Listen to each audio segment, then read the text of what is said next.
میرے دوستوں، میرے بزرگوں، میرے نوجوانوں، خلاصہ کیا ہے؟ پوری گفتگو کا خلاصہ یہ ہے کہ شکر منعم واجب ہے. یعنی جس نے بچوں کو سمجھا رہا ہوں، جس نے نعمتیں دیں اس کا شکر ادا کرنا واجب ہے. ٹھیک ہے نا؟ اب نعمتیں تو اس کی کوئی حساب ہی نہیں ہے کتنی نعمتیں دی اس نے، لیکن شکر منعم واجب ہے.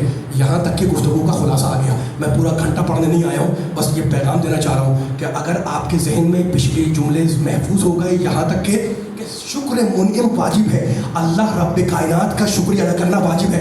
اب سارے مجمع سے سوال کر رہا ہوں کہ شکر ادا کرنا تو واجب ہے، لیکن سوال یہ ہے کہ شکر ادا کرنے کا طریقہ کیا ہو.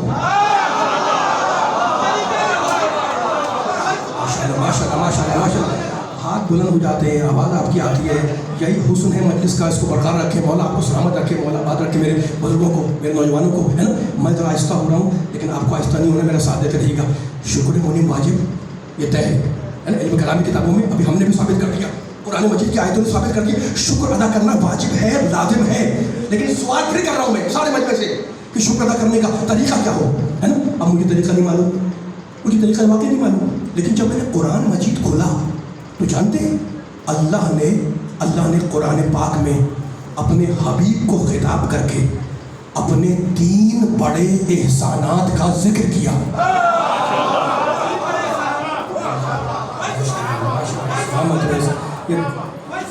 جس کے دل میں مولا بات رکھے، جس کے دل میں شمع ولایت روشن ہے، سبھی کے دل میں ولایت علی روشن ہے، یہ شمع روشن ہے. آپ کو ہدیہ کر رہا ہوں جملہ پوری طاقت لگائیے گا تاکہ جتنا مجمع بیٹھا ہوا میرے سامنے دائیں بائیں وہ یہ پیغام لے کے اٹھے. شکر منعم واجب ہے، لیکن طریقہ کیا ہو ہمیں کیا پتا کہ ہم شکر کیسے ادا کریں. واجب تو ہے لیکن ٹھپ کیا ہو، طریقہ کیا ہو، طرز کیا ہو، اسٹائل کیا ہو، انداز کیا ہو شکر ادا کرنے کا مجھے نہیں معلوم. لیکن جب میں نے قرآن کھولا تو میرے اللہ نے میرے پیارے نبی صلی اللہ علیہ وسلم کو خطاب کر کے 3 اپنے بڑے احسانات کا ذکر کیا. بس انہی 3 احسانات کو آپ کو سنا رہا ہوں، اور تینوں احسانات بڑے عظیم احسانات ہیں جو اللہ نے اپنے حبیب پر کیے. اتنے بڑے احسانات یا قرآن میں قیامت تک رکھ دیا. اب پہلا احسان بتاؤں، کہنے لگا اے محمد علم یجد کا یتیمن فآوا، تم یتیم تھے ہم نے تمہیں پناہ میں لیا. آجا پیچھے والے بھی آجا مل کے آجا فرق کرنا. علم یجد کا یتیمن فآوا، علم یجد کا یتیمن فآوا، حبیب ہم نے تمہیں یتیم پا کر آوا، تمہیں اپنی پناہ میں لیا، تمہیں اپنی آغوش میں لیا، ہے نا. تم عبداللہ کے یتیم ہو، آپ کا انتقال ہو چکا، دادا بھی دنیا سے چلے گئے، ہے نا. اب محمد یتیم ہے تو اللہ نے کہا گھبراؤ نہیں، علم یجد کا یتیمن فآوا، تم یتیم تھے ہم نے تمہیں اپنی پناہ میں لیا. کتنا بڑا احسان ہے کہ قرآن میں اللہ جتلا رہا ہے حبیب تمہیں ہم نے اپنی پناہ میں لیا. یہ پہلا احسان. اس کے بعد دوسرا احسان وجدک ضالا فہدی. حبیب قرآن کیا جملہ کہا اللہ نے، حبیب تم گمنام تھے ہم نے ہدایت کر کے تمہیں پہچانوا دیا.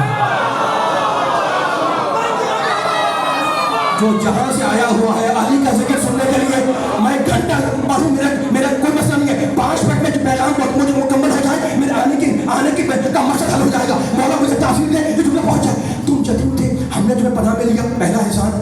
اور مجھے دیکھا ضالا فہدی، تم گمنام تھے ہم نے لوگوں کو ہدایت کر دی تمہاری طرف، رہنمائی کر دی تمہاری طرف. ٹھیک ہے نا. یہ دوسرا احسان تمہیں پہچانوا دیا.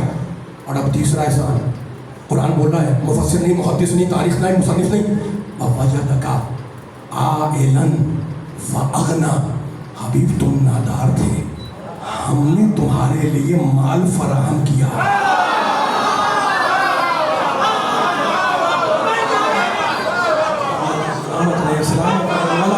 مولا آباد رکھے. خدا آپ کی توفیقات نیک عطا فرمائے، خدا بانیان مجلس کے توفیقات نیک عطا فرمائے. جو جہاں بیٹھا ہوا ہے، کھڑا ہوا ہے، باہر ہے، اندر ہے، میں نے کچھ نہیں کہا، میں نے قرآن کی آیت پڑھی، قرآن کی آیت پڑھی ہے نا. اللہ قرآن مجید میں سیرت نبی بیان کرتے ہوئے کہہ رہا ہے حبیب ہم نے تم پر 3 بڑے احسان کیے. اب ربیع الاول کا مہینہ بھی آنے والا ہے، اب نبی کی سیرت ہے قرآن کی روشنی میں. پہلا احسان کیا ہے؟ تم یتیم تھے ہم نے پناہ دی. دوسرا احسان تم گمنام تھے ہم نے تمہیں پہچانوا دیا. مانی تیسرا احسان کہا ہمارا محمد نادار تھا ہم نے اس کے لیے مال فراہم کر دیا. تو 3 طاقتیں تھیں نا، 3 احسان کیے. یتیمی میں پناہ دی، گمنامی میں پہچانوایا، ناداری میں مال دیا. یتیمی میں پناہ دینے والا ابو طالب.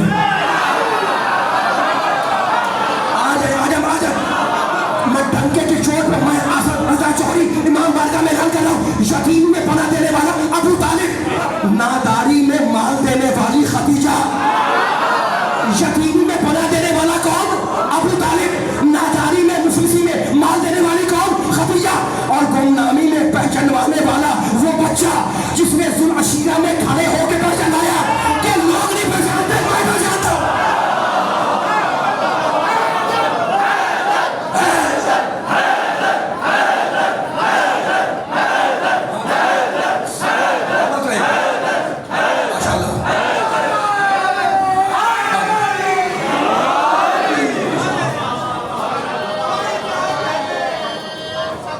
مل کے